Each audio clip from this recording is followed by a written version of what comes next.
Welcome to the Real Estate and Small Business for Management Consultant Show. Whether you hold a corporate 9-to-5 or have determined that you want to explore the small business realm, this show is for you.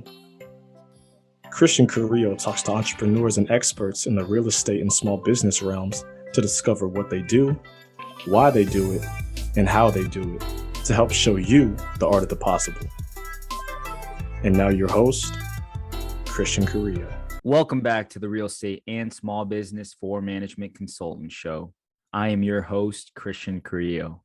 Today, we've got a very, very special interview for you folks. Our guest is my friend, Pete VanderVeen. Thanks for hopping on the show, Pete. Thanks for having me, brother.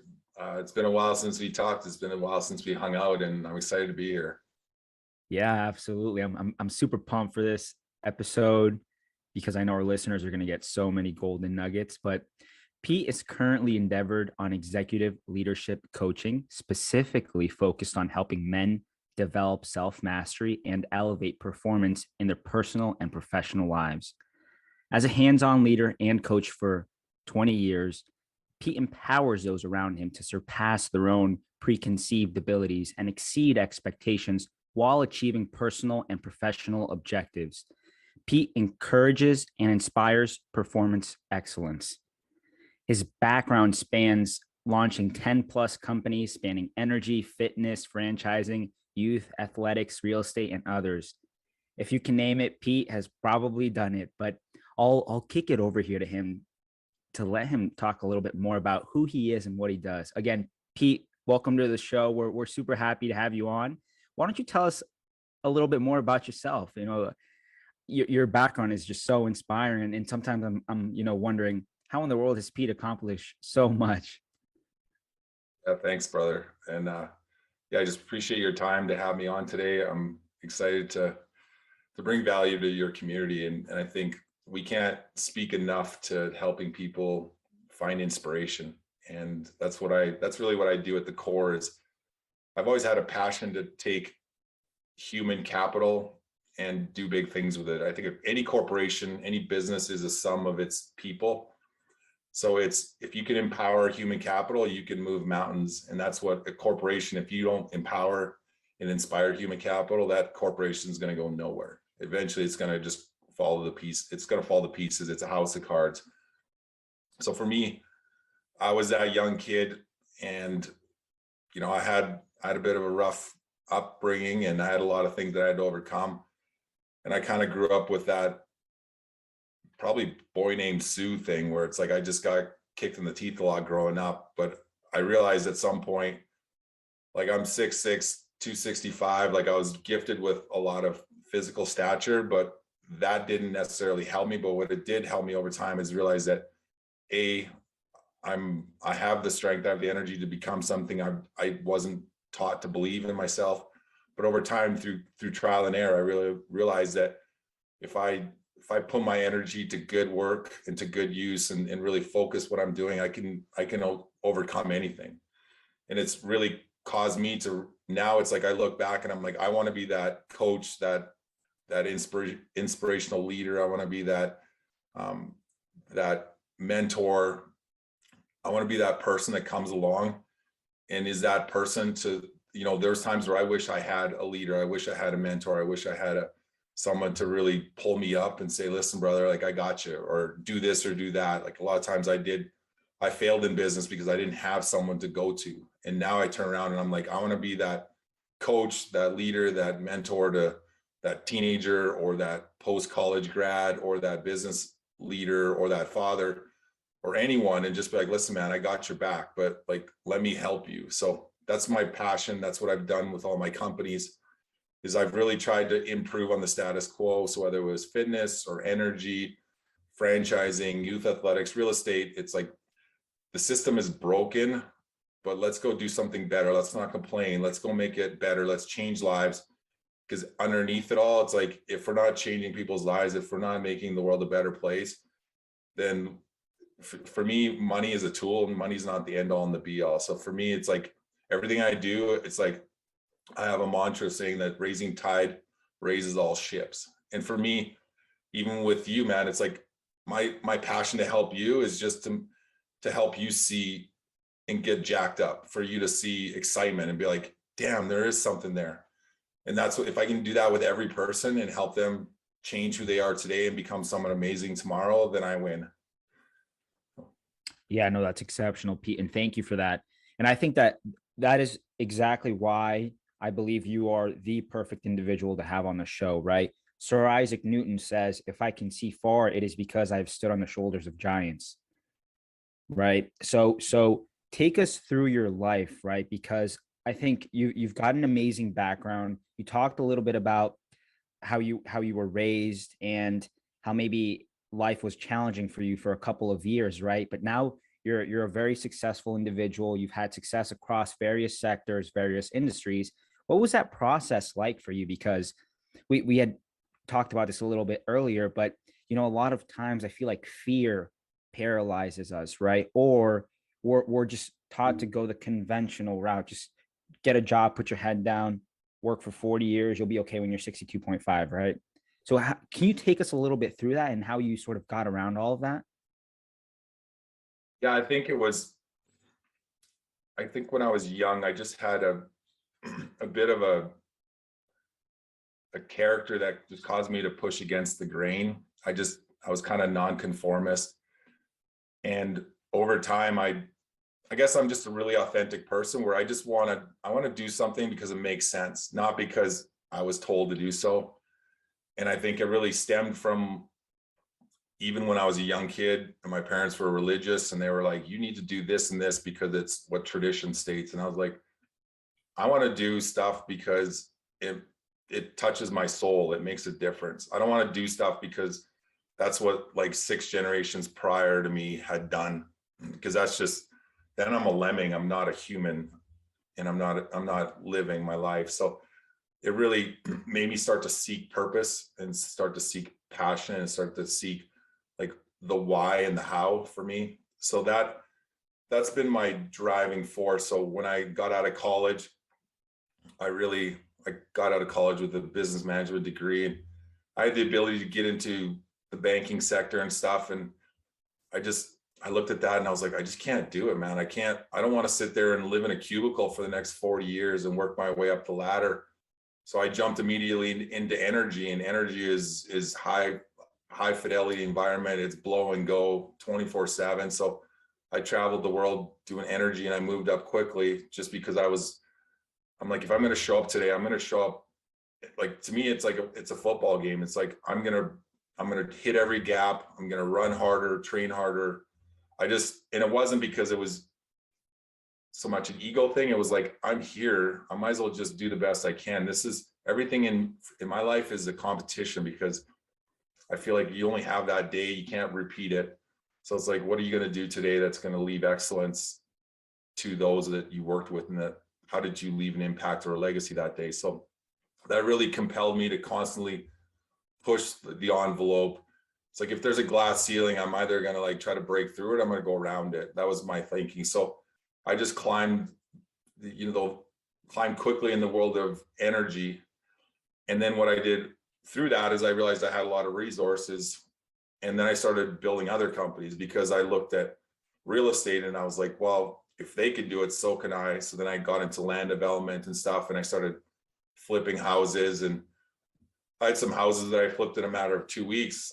And I was like, if they're doing it in 6 months, if I do it in 2 weeks, my exposure is down. So then I started doing that. And then that kind of led me, and I was also on a health journey post-college, and I knew fitness was a big kind of a driver for me, just helped empower me as a person, gave me energy, gave me a new confidence in who I was, because I wasn't confident as a teenager or even in college.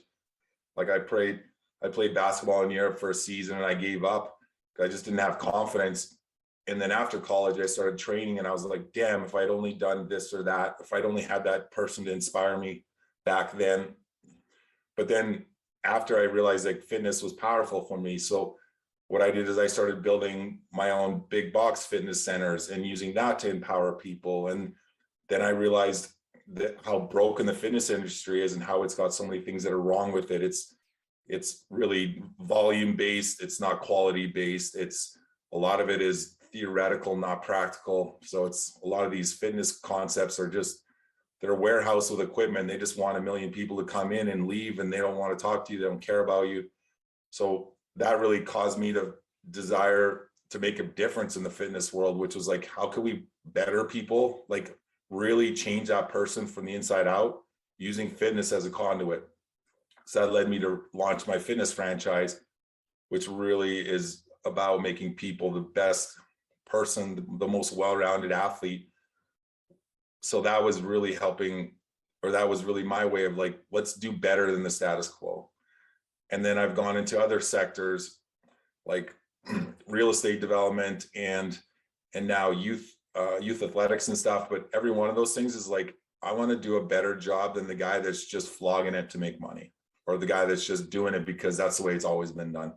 So that's kind of been my mantra over life, is if I see someone, and I have even when I've run Fortune 5 companies, like I've looked for problems, because if I see a problem, I know if I go and try to identify the root cause analysis, then I can understand what's truly going on at the root. I can fix from there up, and I can transform culture. I can transform the company.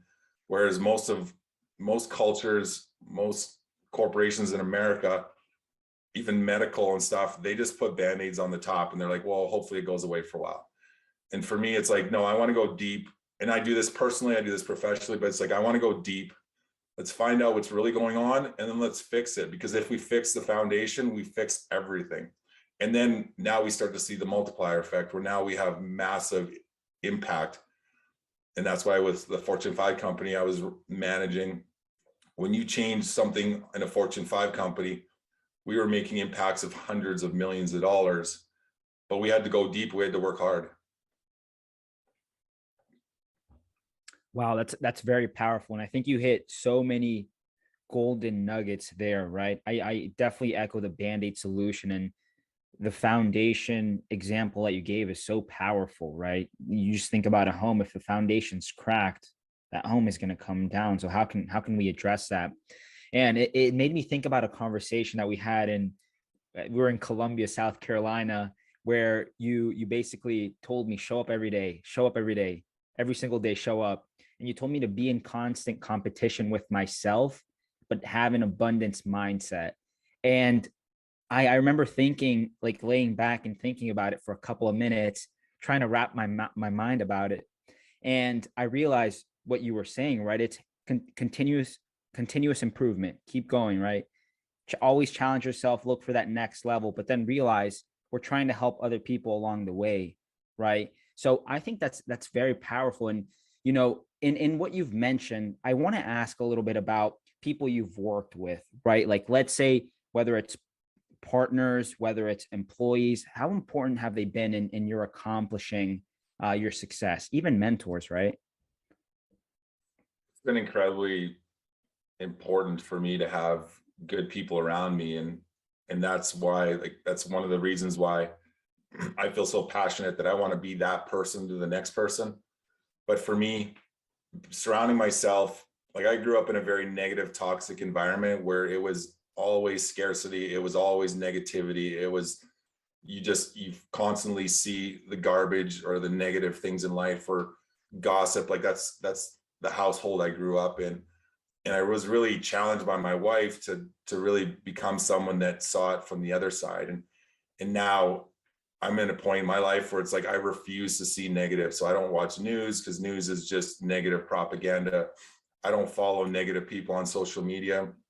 I'm very intentional, because my mind is a sponge, and what you focus on, you become. And Tony Robbins speaks on that, like where your focus is, that's where your energy goes. So as a leader, as a human, you need to focus intentionally, because I think most people don't realize, like, we're psychologically designed to avoid pain. Excuse me. We're psychologically designed as human beings. A lot of people forget the fact that we're in this, like, you're part of like you're a human, but you're a cog in a wheel that spans time, right? You're one of trillions of people that have come and gone on earth. And people forget like who they are and what they represent or why they're here. But everyone seems to forget that we used to be hunters and gatherers, and we were part of the ecosystem. So that means we were hunted or we hunted, like we were hunters or we hunted. Well, when you're hunted, you are constantly looking for danger. You're looking to avoid pain, and our human psyche has us avoid pain at all costs, which is why most people in America are scared and fearful of so many things. Fear cripples them because they don't want to feel pain, but that cripples them from taking new chances, new opportunities. So for me, I've always been realizing, like, I understand pain. I grew up with pain, but I don't want pain to be a limiter. I want pain to be a driver for me, because I realize if I work out, my muscles are going to tear, but then they're going to rebuild and they're going to become stronger. Most people see pain and they're just like, I don't want to touch it. I'm going to stay away. I want my bubble. I don't want anything touched. I just want to sit here and be comfortable. But that leads to muscle atrophy, which is what old people go through when they stop exercising. They get weak and frail. So for me, it was like, well, then I'm going to push twice as hard. I'm going to work twice as hard, and I'm going to constantly push myself. And even in my own life, like, I understand, like, if there's a problem, I want to unearth that problem. If I have an emotional weakness, I want to figure out why, and I want to grow stronger. If I have a physical ailment, like if my shoulder hurts at the gym, I'm going to go and figure out why, and I'm going to fix it. I'm not going to just live with that and settle and just like, just the way it is. So I feel like in business, in my life, like, I've constantly looked for people to inspire me, to push me.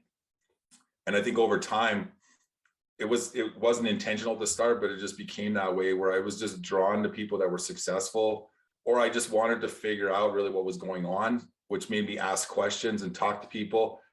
And over time, they gave me quality information. They gave me nuggets of truth, and they challenged me, and I had a chance to either take it or leave it. And a lot of times I might not have liked what they said. Like, I had people kick me in the nuts and be like, you're an idiot. Why are you doing what you're doing? And I'd be pissed off for a while. And then I'd be like, wait a minute, he said something that was actually legit.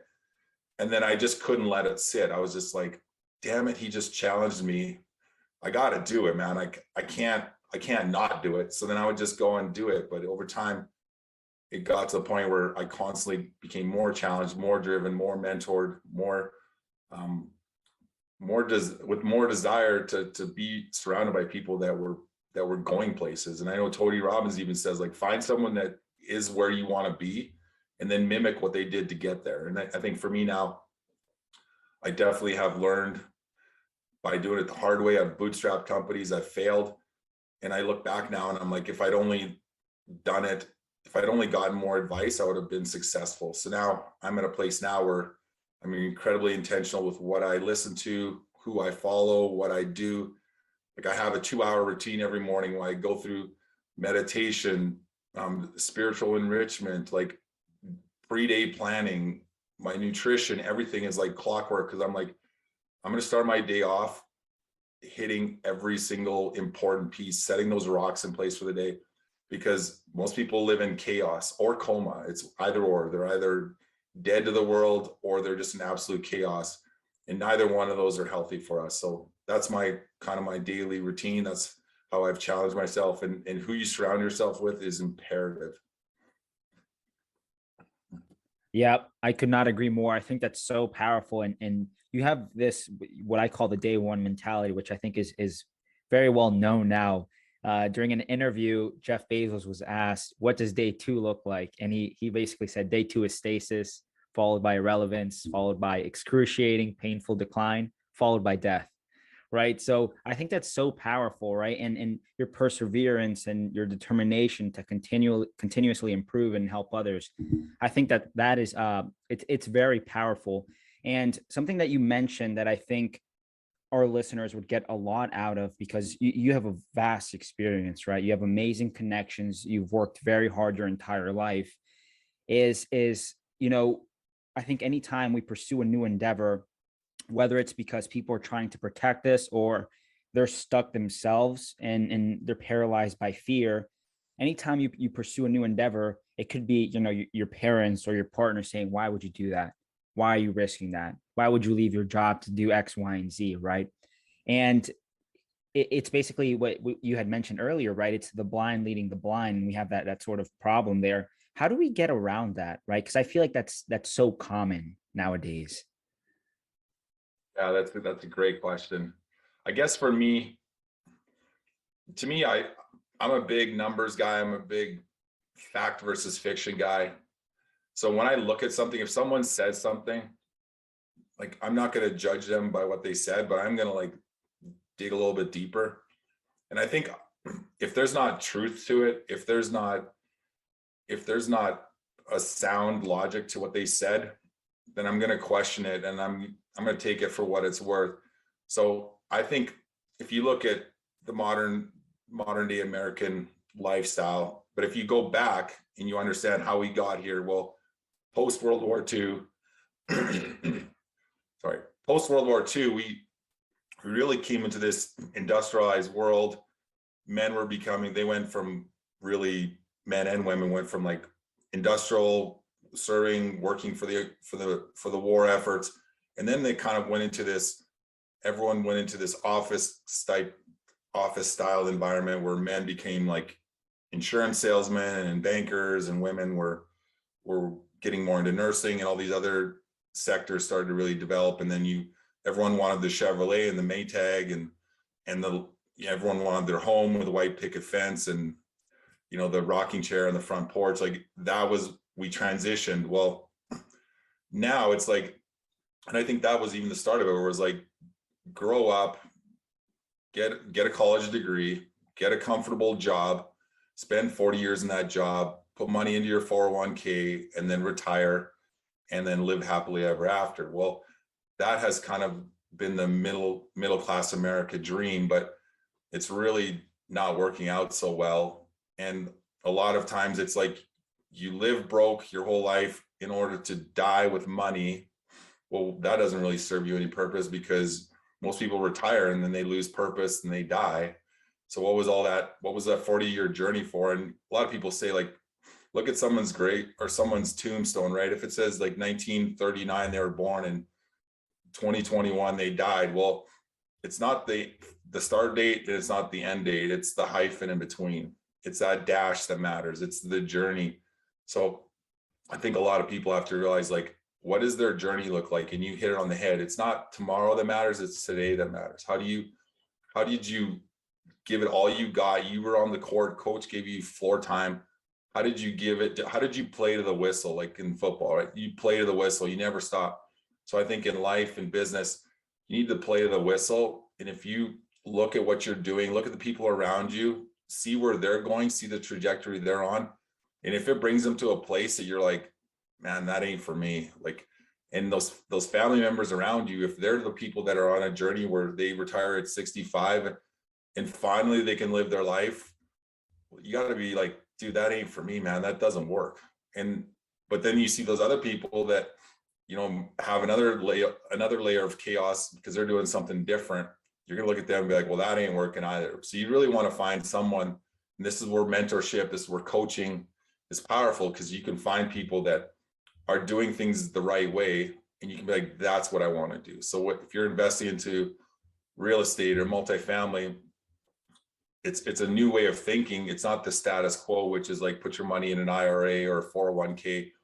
It's like you're putting something into a different bucket. But if you really look at the people that are doing it and you see that it's working well for them, it's outside the norm. It's not what your registered financial advisor is going to tell you, but it works, right? And so, but there again, it's like if you talk to a financial advisor, he's paid to sell securities, right? And it's like that's paid for by big banks, big hedge funds.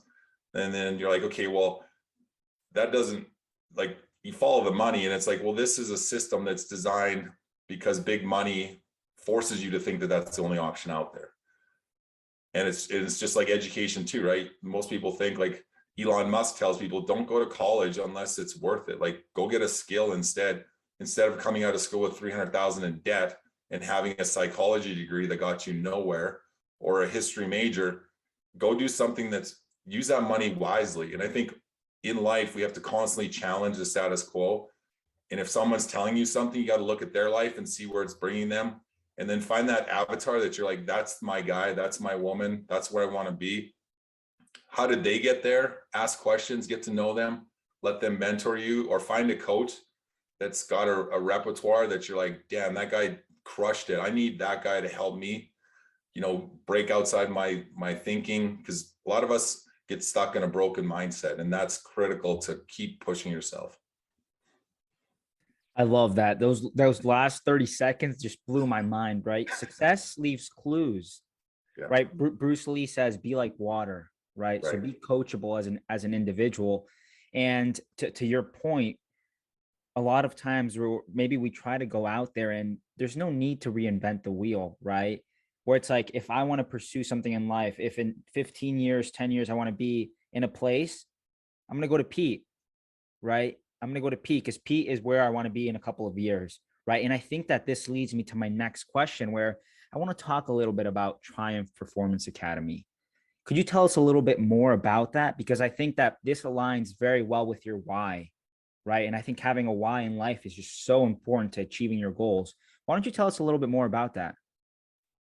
Yeah, I really appreciate that.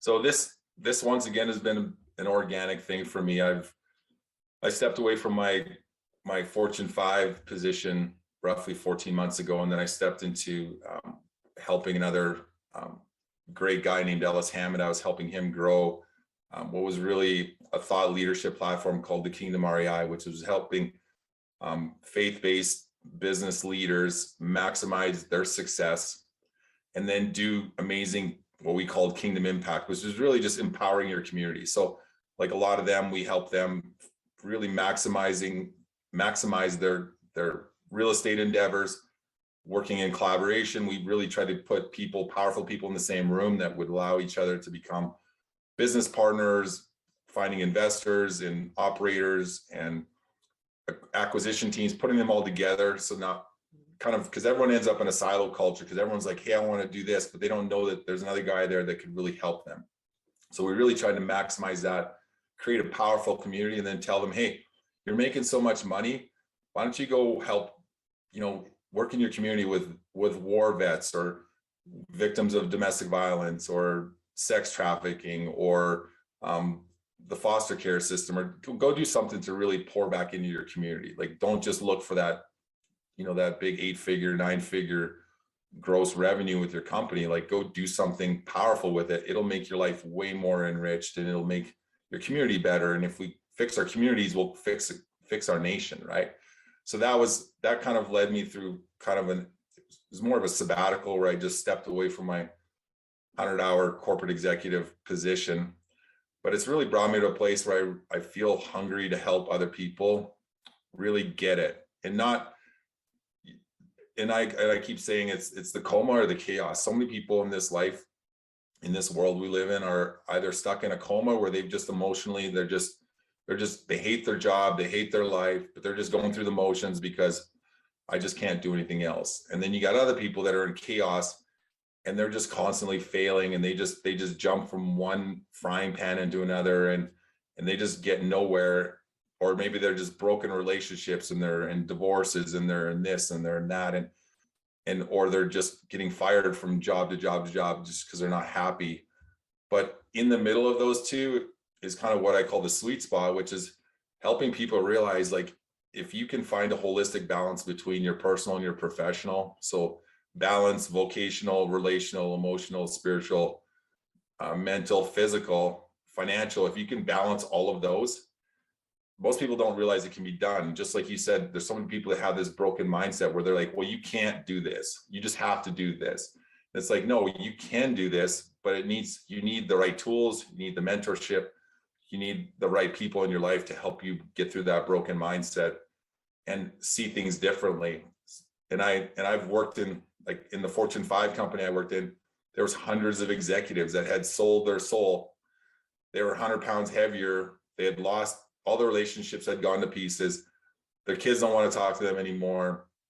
Personally, they're a mess, but professionally, they're an executive, a big 401k.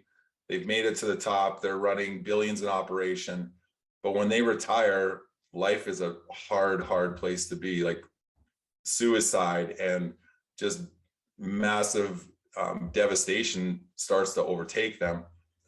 And I think whether you're acquiring real estate and you've got 200 million under management, or you're a business professional, you're an attorney, like every one of us can find ourselves in an environment where we are striving for success, and it's either successful or it's unsuccessful, but we can lose focus on the big picture because we just get pigeonholed and we can't see the forest from the tree. So in my endeavors, I've just realized how important it is to empower yourself in all areas, because it will transform your business.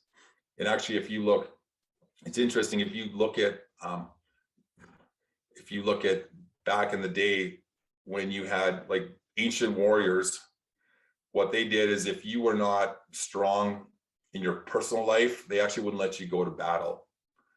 And that's an interesting concept, because if you think here, we just think we got to go to battle, like we're just going to go to our job and we're just going to crank on it, we're going to be successful. But if other sectors of our life are in shambles, the energy we have to apply ourselves and to be focused actually is a negative drain on our corporate success. So for me, what I do is I really want to help people become incredibly successful. Like I've transformed Fortune 5 companies. I've had multiple upstarts, transformed Native American communities and businesses, which are full of a lot of other brokenness, but I've helped transform countless companies, transform countless lives. And now I'm in a phase where I really want to help people become incredibly successful financially in their business by helping them understand the limiters and the root cause analysis, and take their company from chaos and create incredible success and order and multiply that. But then I also want to help them realize like there's more to life. Like Steve Jobs, I just posted a thing where Steve Jobs said like at the end of his life, he was worth like 60 billion. And he's like, I'm a lonely, broken man. All the success led me to nothing. I have nothing anymore.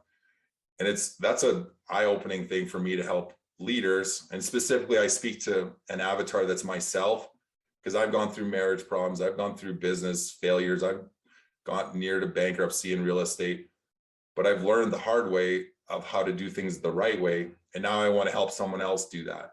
And I want someone else to realize, like, I want you to be physically healthy. I want you to be relationally, emotionally, and spiritually healthy. I want you to be financially healthy. And I want your vocation to be incredibly powerful. But if you do one without the other, you've got 3 flat tires.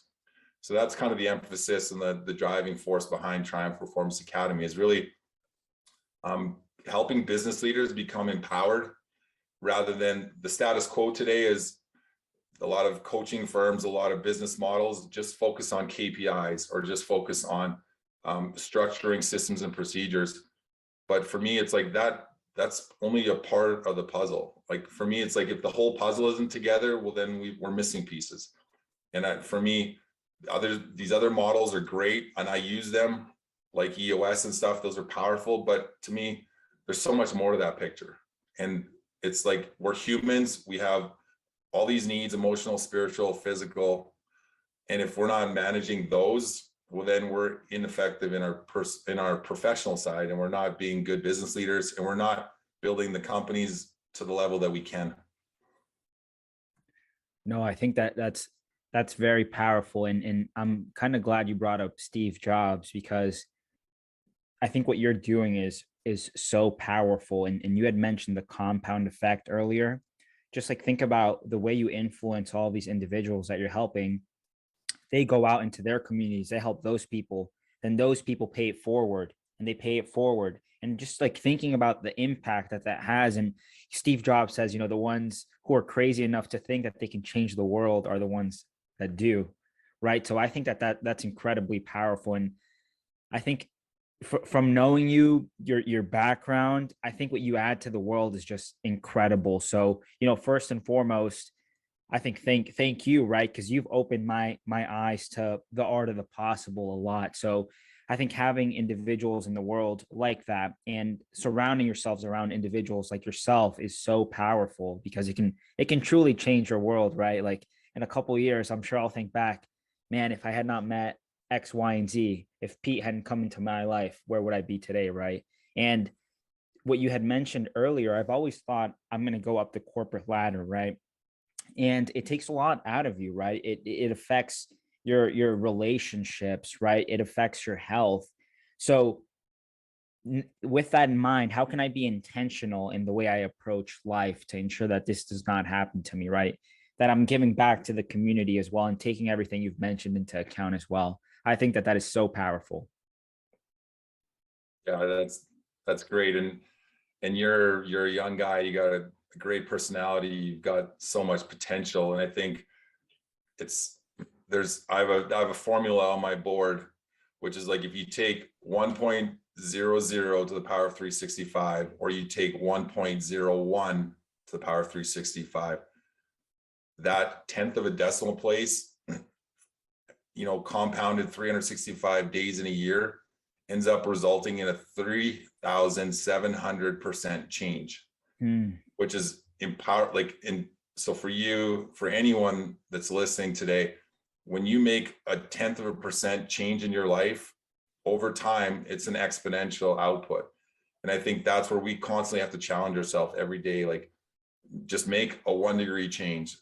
And eventually 5 years down the road, 10 years down the road, you're not going to change. You're not going to build Rome in one day, but you're going to be able to transform your life by constantly course correcting and constantly challenging yourself and saying, like, listen, I'm doing all right.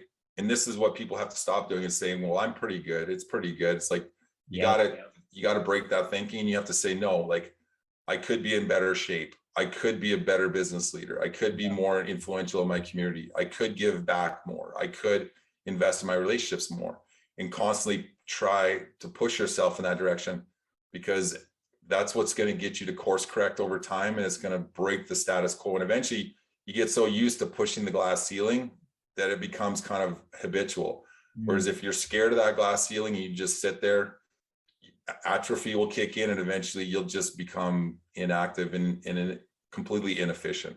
Yeah, I think that's so powerful. And it kind of, this is why I try to focus on time blocking so much, right? And what I can accomplish. It's, you think about Parkinson's law, right? Work expands, right? Ford came up with the 40-hour work week. Do you actually need 40 hours? Right? Think about how much time you have in a week. So how can you be intentional about what you're doing and how you approach things?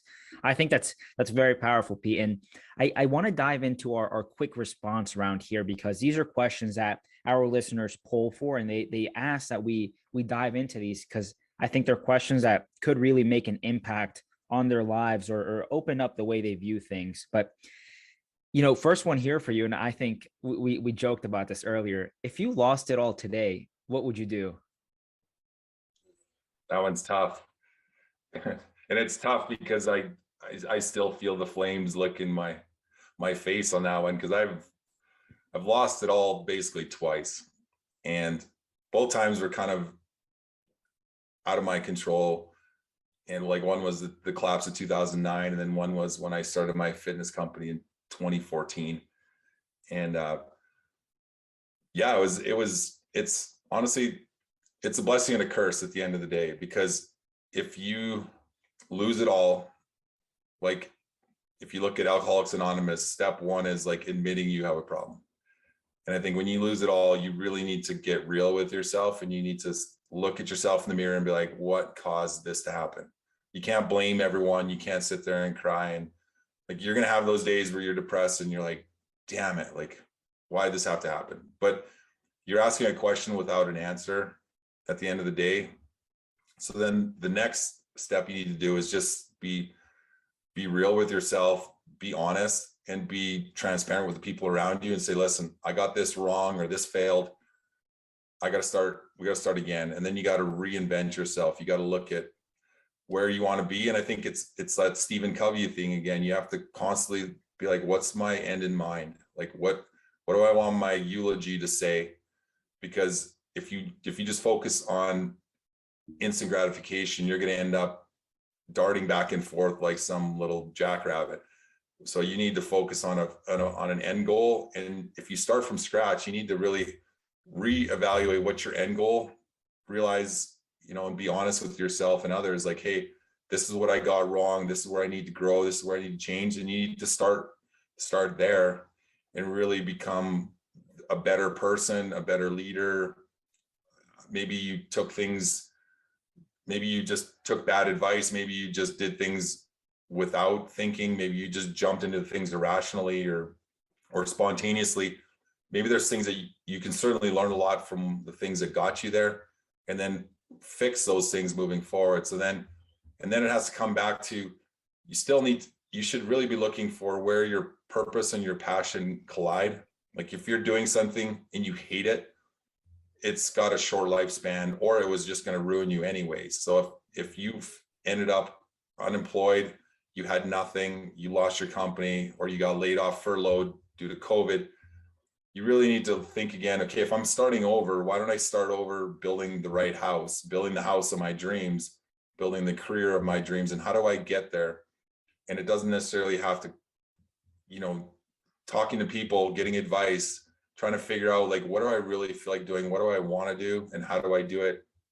People will give you free advice all the time if you network and you find opportunities, but really strategize. But in all of that, you're going to have to do probably the hard way. You're going to have to start from the bottom. And I've done this multiple times too, where I was an executive, lost it all. The next day, I'm like, I'm the grease monkey doing what I had guys doing for me before when I was the executive of the same company. So it's a humbling experience, but it's a good reminder of like, hey, I got to brush off a few pounds, and I need to shave a few layers of this onion off. I got to become who I'm really designed to be, and I'm going to start from scratch, but I'm not going to give up. I'm going to find my way back to the top. That's powerful, Pete. Thank you for that. Going forward, what do you have planned in your business and why? Businesses, I should say, right? Yeah, I've got a lot of things going on right now. I'm involved with a fund of funds, so we're raising capital to invest into multifamily acquisition. So we assume a GP stake, and we get preferential Class A shares. And we help investors, even though they're not necessarily significant capital or high capital investors, we're able to pool the investments and then come in and as a high net worth investor. So we're able to help smaller investors have a bigger return on their money. And then I'm also got my fitness company, and then I've got Triumph Performance Academy, and then I've got a new upstart that's into youth athletics. But in all of that, I don't know which ones are going to be, the end all be all. But for me, the Triumph Performance Academy is the overarching one, which I have a hunger to I want to make the next 20 years of my career impactful, where I just, like you said, I know a lot of people, I've done a lot of things wrong, but I know how to do things right. And I would love to just impact tens of millions of people and help, make them more successful, help them live a more purpose-filled life.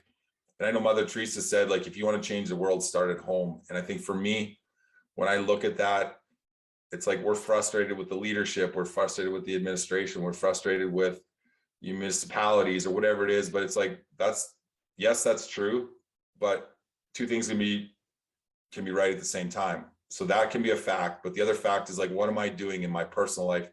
How am I making sure my sphere of influence is empowered? Because that's where it starts. And if I don't work on that today, it's not going to happen in 20 years. So for me, I have my biggest focus is to really transform corporate executives, leaders, even just husbands and men, helping them become empowered.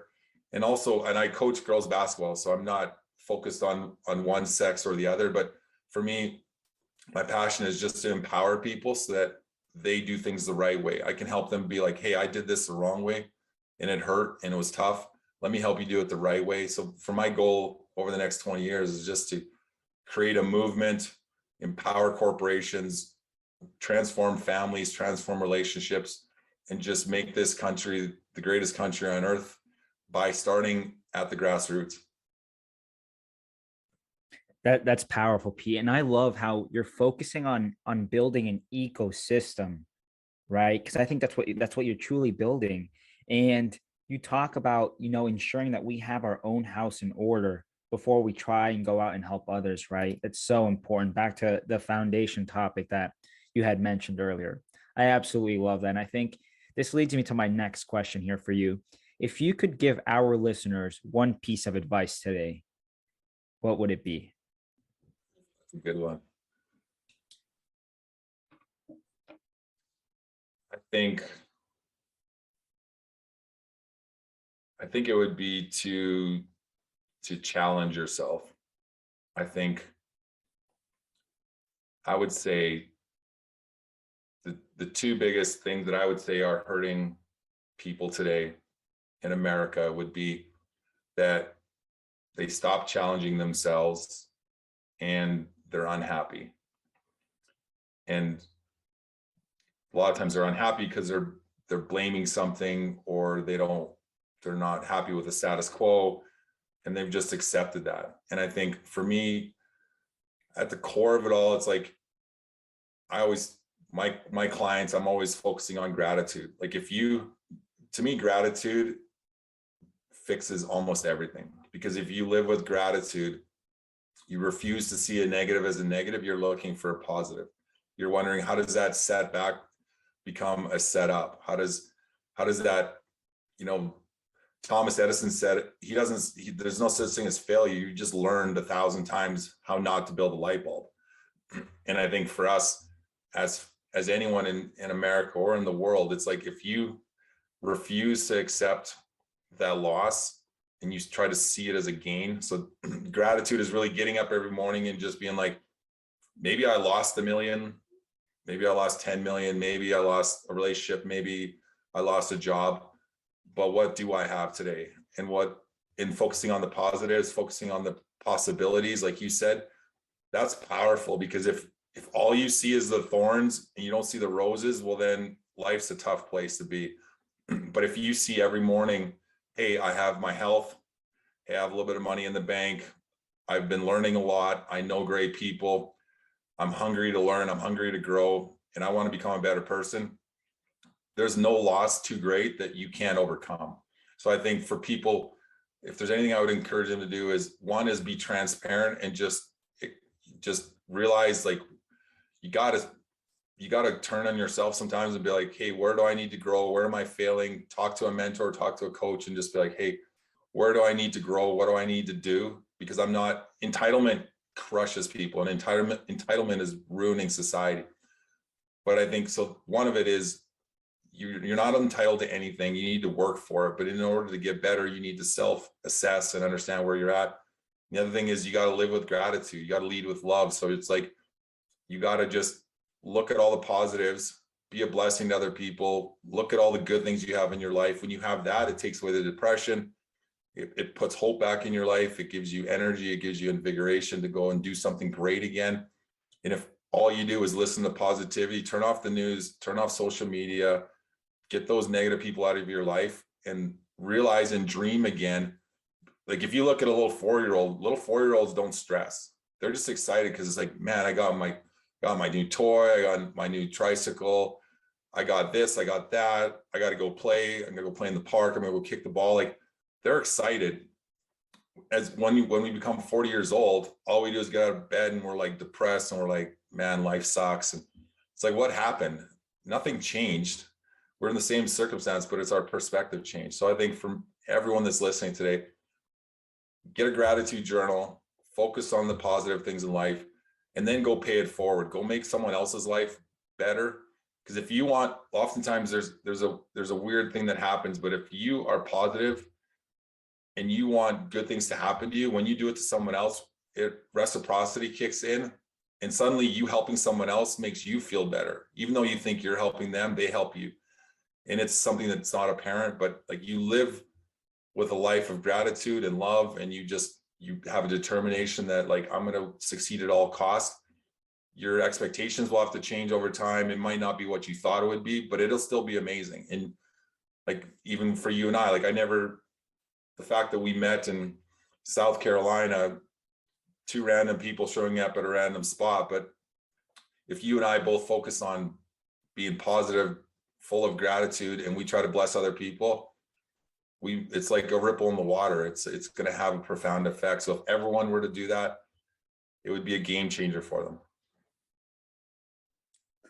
I love that, Pete. And I know you're a big Tony Robbins guy. So I like how he says life is found in the dance between your deepest desire and your greatest fear. So I think that in this conversation, it makes me really think about that quote. So I cannot thank you enough for hopping on the show today, for being the person that you are, right? Because I think you're an incredible person. Of course, you're very successful, but you're also an amazing leader and mentor, right? So I cannot thank you enough for what you're doing, what you're pushing for. How can our listeners get to know more about you and connect with you? Thanks, brother. I would just advise or ask everyone to check me out on Facebook. Just look up Pete VanderVeen or Triumph Performance Academy. You can check out my website, triumphperformanceacademy.com. I'm on YouTube and I'm on Facebook as well. Or email me at pete@triumphperformanceacademy.com. I'll also give my cell phone 808-276-0017. But my goal is that there's no dream too big, and let's make your life amazing, and let's make it amazing in all aspects. So that's, if I can help you find success, if I can help you become a person you never thought you could be, if you're struggling with getting a concept to market, or struggling with growing your company, or even struggling with culture change, or like you said, continuous improvement culture, I'd be happy to help you. And I'd love to, for me, it's, if I can leave a legacy in your life and you can do the same to someone else, man, that's a win. I love that, Pete. And before we close out here, I think it's important to say this because you made me think about this. Sometimes we're all so scared of asking for help, right? Whether it's pride, whether it's we don't know how to. Nobody can help you if you don't ask for it, right? And it's happened to me so many times where it's my ego getting in my way, and it keeps me from moving to that next stage, right? So important. Ask for help. People want to help. And once you're comfortable with that and challenging yourself and knowing that it's okay to fail, right? Just fail forward. I think your life, it moves to the next level. So Pete, again, thank you so much. I really appreciate your time. And this was a phenomenal show. Thank you so much. Thanks, brother. And appreciate all you do and appreciate your friendship. So love it. We'll chat soon. Thanks so much. Thank you. Thank you for listening to the Real Estate and Small Business for Management Consultants Show, brought to you by Quetzal Capital Group. Quetzal Capital Group works with investors nationwide to invest in real estate while also looking to add value in the communities where they operate. Quetzal Capital Group, client-centered, data-driven, result-oriented. Connect with us online at quetzalcapitalgroup.com to learn more.